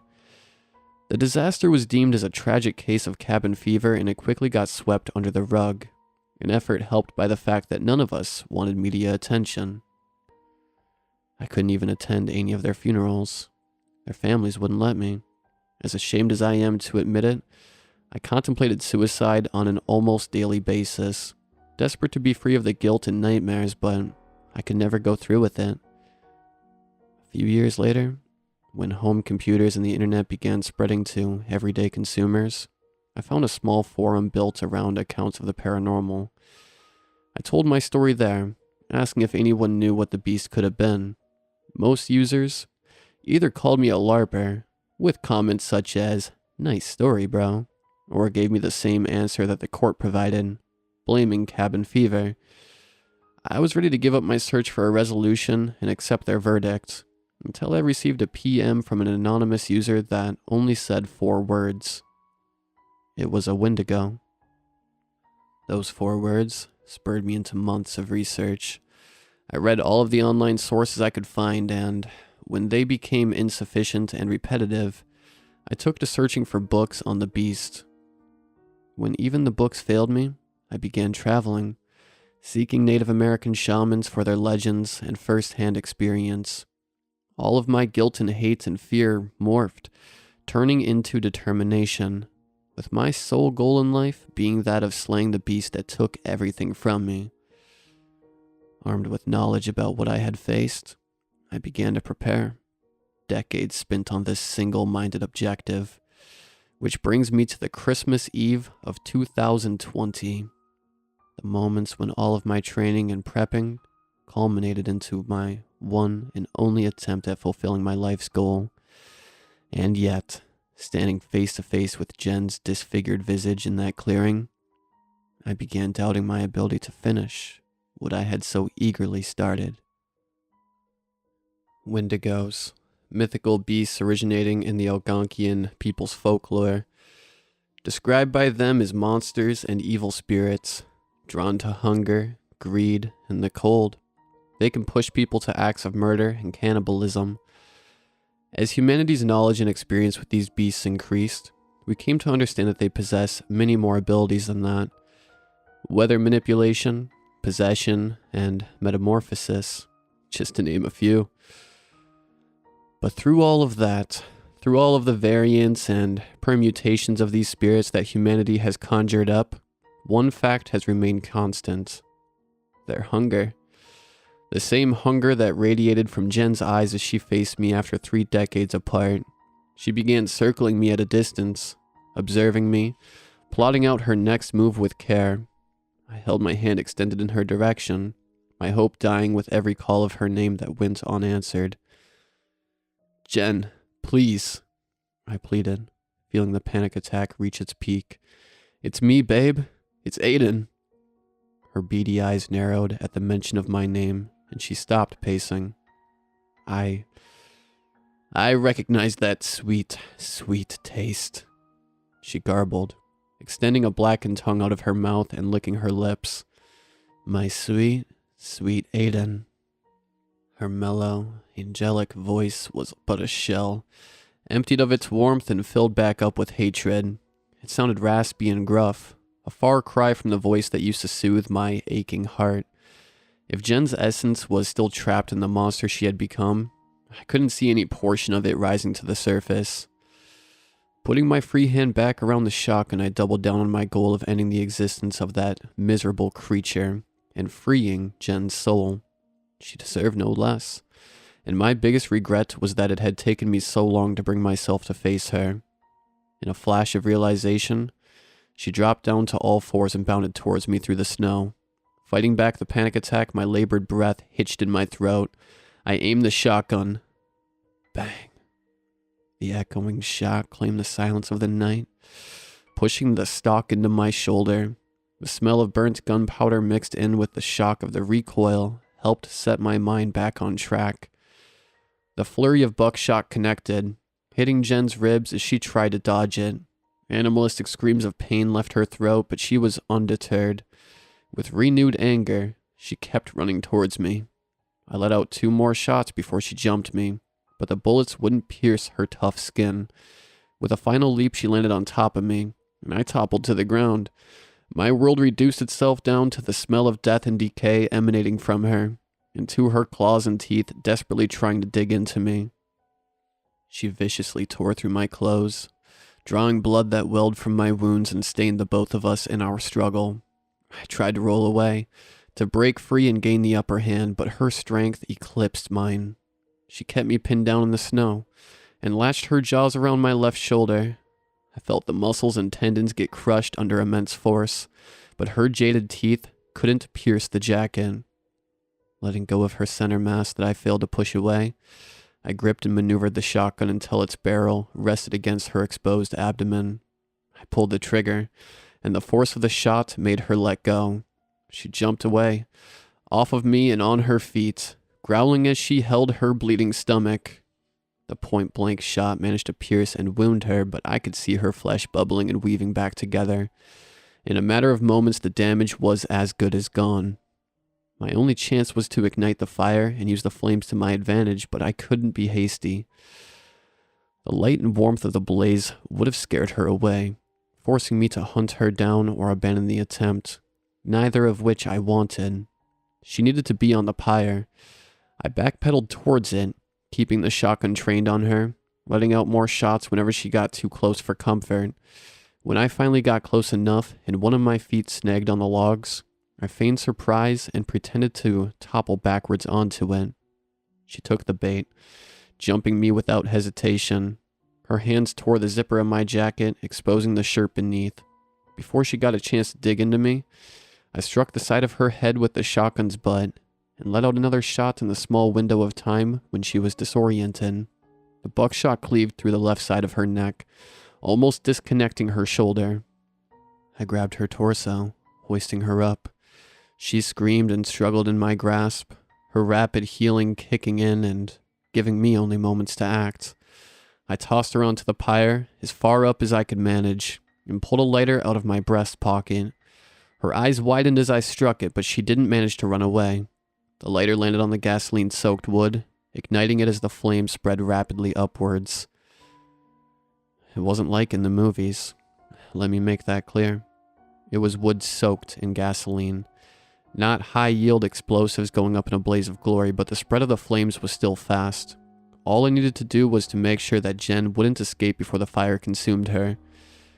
The shotgun was a Mossberg 500, with an internal magazine holding 7 shells, and a magazine extender holding 3 more, for a total of 10. Quickly running the math, I realized I had 3 shells left before I'd need to reload. The flames reached Jen's feet, setting her off at a supernatural rate. The fire clung to her skin like napalm, engulfing her in a matter of moments. She tried to jump away, to save herself, but I shot her back down. Weakened by the heat, her skin couldn't stop the buckshots anymore, and her left leg was blown away at the knee. She screamed and convulsed, cursing my name as the flames ate her little by little. You see, there's a reason why wendigos prefer winter and the cold it brings. Warmth weakens or outright negates the natural armor that is their skin, and fire has the potential to kill them. I never needed to reload. By the time I shot the second shell, she could barely bring herself to stand. By the time I shot the third and final one, she was more bone than flesh. Her skin fell away in large chunks, exposing the muscles and organs beneath to be charred into ashes that dispersed in the breeze. After a few minutes, as the fire reached its peak, Jen was nothing more than a blackened skeleton. Her form was dead, and I hoped that her spirit would finally go to rest. With my job done, I took a deep breath and let my muscles relax. I would need to stay awake throughout the rest of the night to make sure that the fire wouldn't spiral out of control, but the worst of it was over. Or so I thought, until I heard countless screams just like Jen's resounding from all around the mountainside. I hastily reloaded the shotgun as I turned to face the forest, and found dozens of pairs of eyes peering at me from the cover of darkness. I was a fool to believe that Jen would be the only wendigo in these mountains. But none dared approach the clearing, afraid of the fire raging in its center. Having seen me dispatch Jen only drove home the point that they shouldn't be messing with me. So they kept to the shadow of the night. A few of them tried taunting me into action, repeating Jen's words in her voice and thrusting themselves into the light before quickly retreating. But I didn't budge. With midnight having just passed and 7 more hours until sunrise, I hoped I could prolong the fire's life enough to see the night's end. That hope was dashed the moment all of the wendigos fell silent. Looking up at the peak that loomed above us, my sight followed theirs, slow and afraid, because I knew what I would find. The real beast, the wendigo spirit in the flesh, was in the same spot I'd seen it all those years ago. It let out a howl that put those of its underlings to shame, and jumped with so much power that it turned into a black dot flashing across the moon's image in the sky.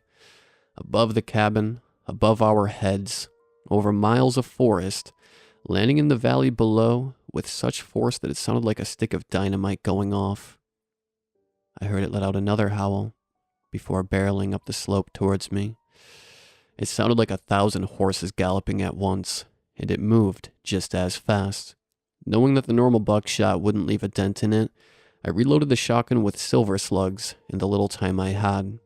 As the last one slipped in and I pumped the shotgun, I saw a tree flying towards me through the air. I ran away, dodging the slam of branches and the rain of pine cones. The tree fell on top of the pyre, scattering the burning logs into the snow around and killing the flames almost instantly.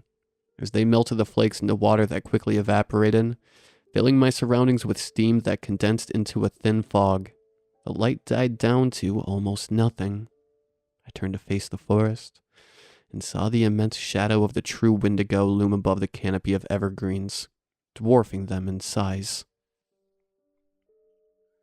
It stopped at the edge of the clearing, slowing down but still advancing towards me, a show of its confidence, of its abilities, and of its certainty that I posed no threat to it. It towered over me and the cabin, 2 stories tall without measuring the antlers on its head.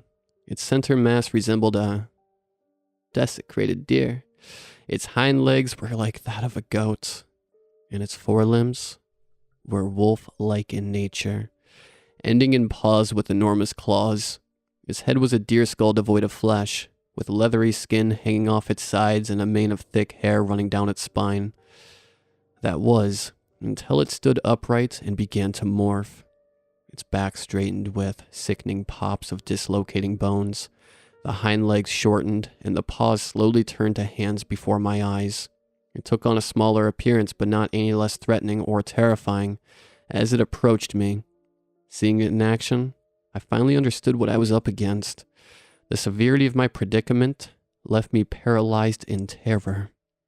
Over years of research into the Wendigo's myth, I came across many variants of this creature, each with their own descriptions of its appearance and abilities. In my pursuit of the truth, I mostly ignored the accounts of the settlers, which were more outlandish, and focused on those of the native people, the people I believed had the most experience with the Wendigo, and people I believed didn't blow the beast out of proportion. And I'd been wrong, as every story tends to have a seed of truth to it.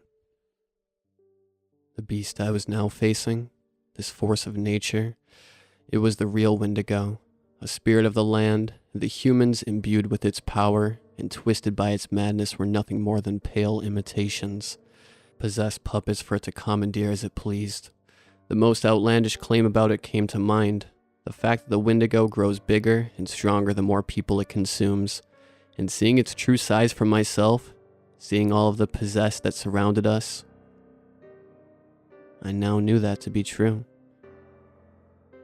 I trained the shotgun on it, ready to shoot at a moment's notice, and began walking sideways back towards the pyre. Not to reignite it, but to get the axe so that I might stand a chance. From the look in its eyes, I knew that it had me figured out, and yet it allowed me to retrieve the axe.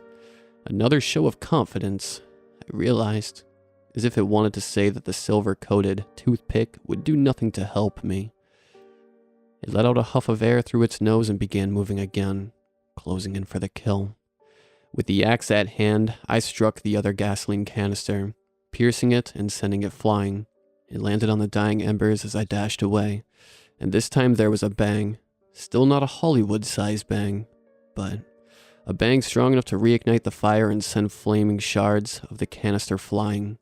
The Wendigo took a step back, giving me enough time to put my plan into action. I ran for the sleigh, picking it up and holding it against my chest. Turning back around towards the slope, I ran by the beast, shooting 2 shells at it as I passed. The slugs impacted its body, creating fist-sized holes in its flesh and making it burn from the contact with the holy metal. It let out angry howls, but I didn't stop or turn around. I jumped to my belly, landing on the sleigh and pushing myself downhill. I quickly picked up speed through the fresh snow, but it wasn't exactly a well-used skiing track. I'd only go so fast, and it wasn't fast enough. Behind me, The Wendigo dropped back down on all fours and gave chase, with its puppets following closely behind. I maneuvered into a thicker part of the forest, weaving the sleigh between trees in an attempt to make it slow down, but it was agile for its size, easily copying my moves and gaining on me fast. The few trees it couldn't dodge, it simply headbutted, uprooting them and sending them flying down the slope. Halfway down, with the incline beginning to falter, it caught up to me.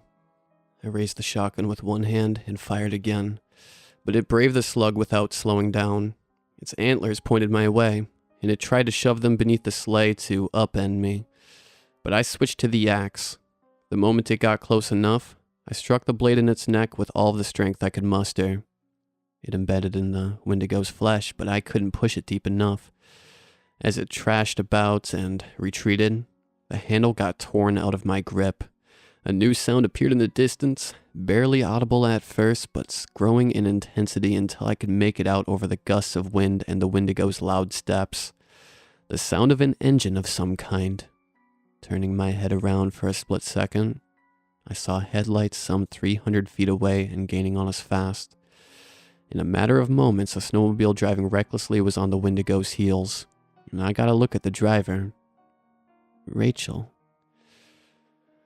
My heart rate skyrocketed seeing her there, but I didn't have time for anything beyond my immediate survival.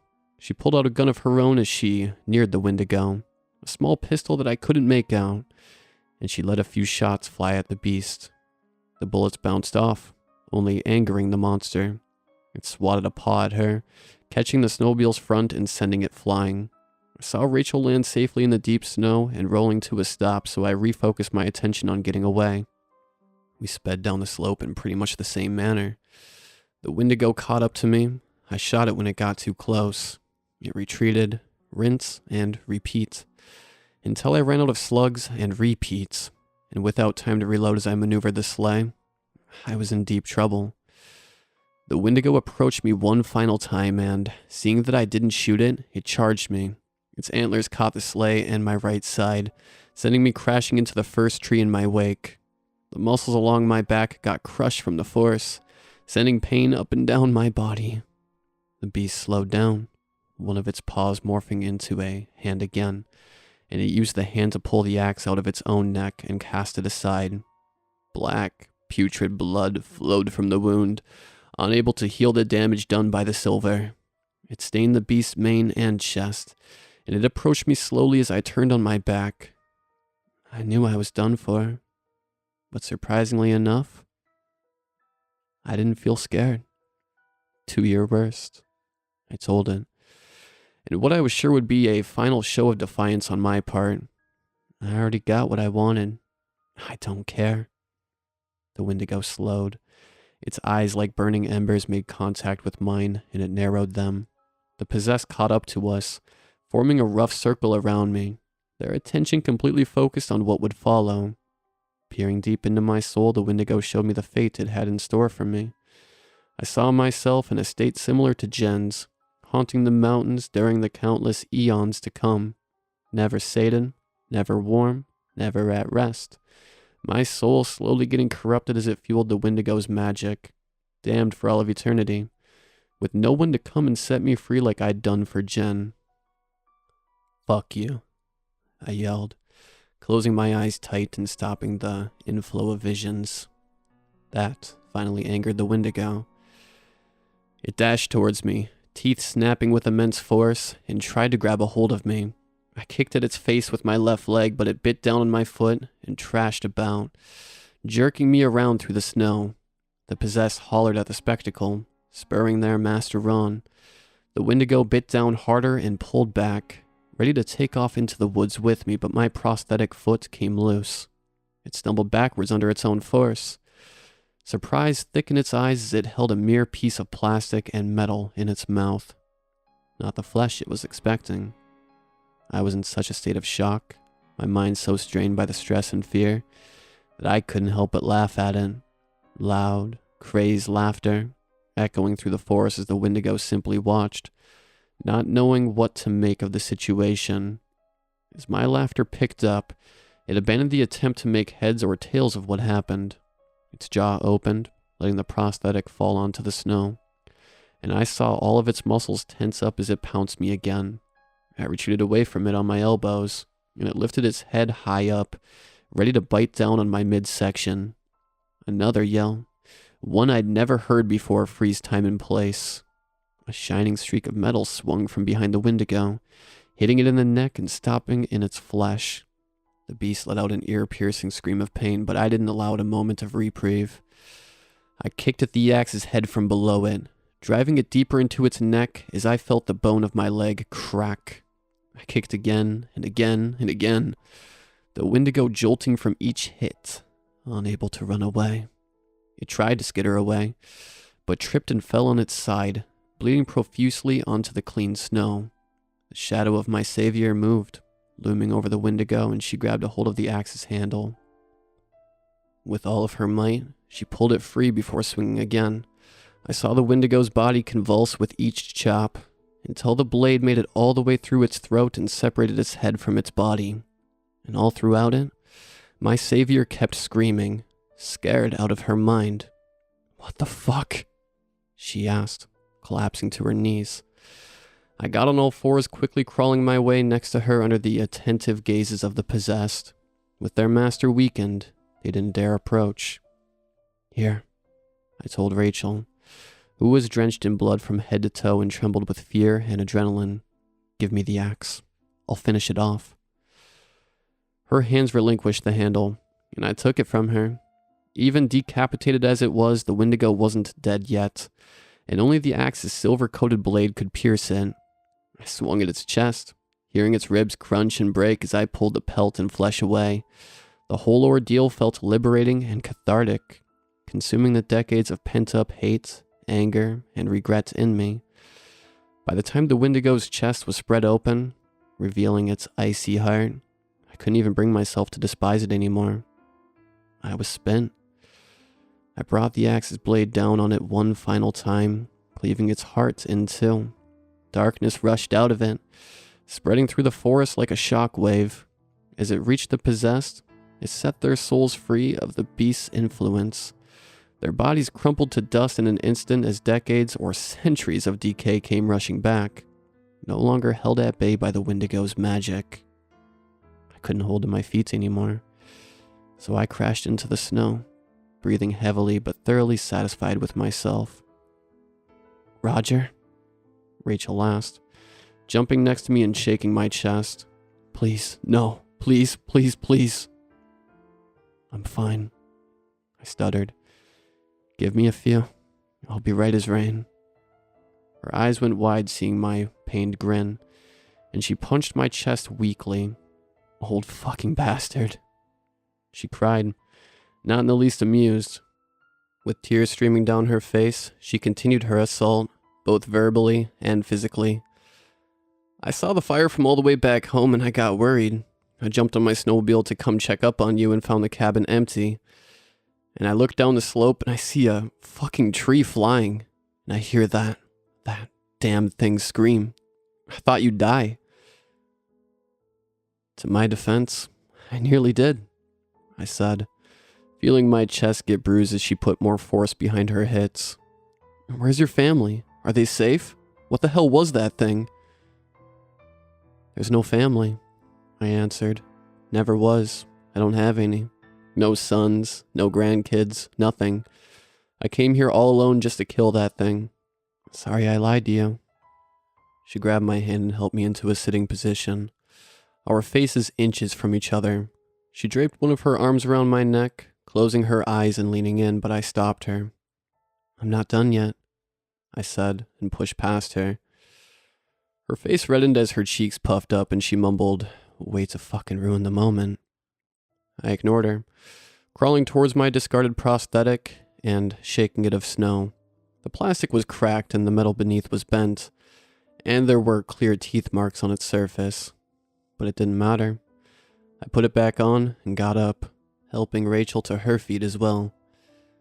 "Will you at least explain what the fuck happened?" she asked, propping her hands on her hips. "You know, since you ruined the kiss and all that."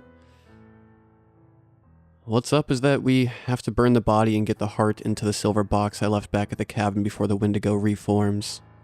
I explained, walking over to my sleigh. I picked it up out of the snow, finding it had survived the assault unscathed. So I took it next to the body.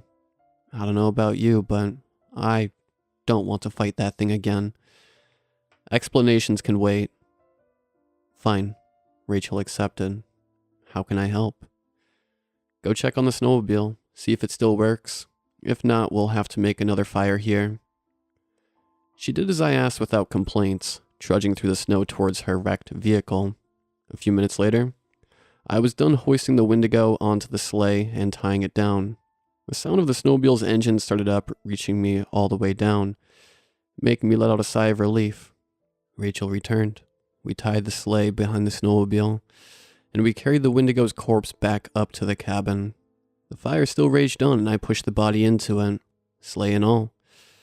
Just like Jen had done earlier, it erupted into flames, turning into ash in mere moments and scattering in the wind. I locked the heart into a silver box which I planned to deliver to a shaman who could properly kill the beast, and I sat Rachel down in front of the fire. I told her the entire story of my life up to that point, just as I have told it to all of you now. She listened with bated breath, itching closer to me, and tried to stop me when she noticed the memories caused me distress. But I kept going, digging them out and laying them bare. For the first time in my life, someone was not only willing to listen to my story, but they also believed it. I needed the release, I needed to vent, and I felt all of the pent-up emotions leave me bit by bit with each word I spoke. When I was done, we stood in silence for a long while, neither of us knowing what to say anymore. Sunrise came, and we rode off into it on Rachel's snowmobile. She dropped me off at my truck, but we couldn't bring ourselves to part ways. I guess I should be going, I said, unusually fidgety. I have to deliver this to the shaman. Yeah, I guess you should, Rachel said. She had her arms around herself, rubbing her own shoulders for warmth. With a defeated look, she turned on the spot and began walking towards the snowmobile. I had my own hand on the truck's handle, but my heart fought my mind and won out. Hoping I wouldn't regret this decision, I took off after her, catching her arm and turning her around. Her eyes went wide as I pulled her in, and she melted in my arms as I pressed my lips on hers.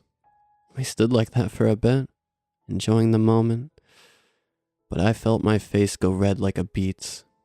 When I pulled away, I saw she was in no better condition, although she was grinning in an attempt to hide it. Old bastard, she said. You call that a kiss? Hey, I haven't had practice in 3 decades. But she didn't care. She grabbed the sides of my head and pulled me in again, showing me how it's done. And it was my turn to melt in her arms.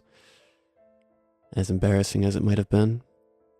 Now, I know you probably expect something awesome, that we went on to become a bombastic duo of monster hunters or something of that sort, but we didn't. I left to deliver the Wendigo's heart and hung my rhetorical cape away, ready to close that chapter of my life. Me and Rachel did end up dating, and I can confidently say that she's the new light of my life. In fact, she's in my lap right now, diligently reading every word that I write. She says hi to you all. And I bid you a farewell.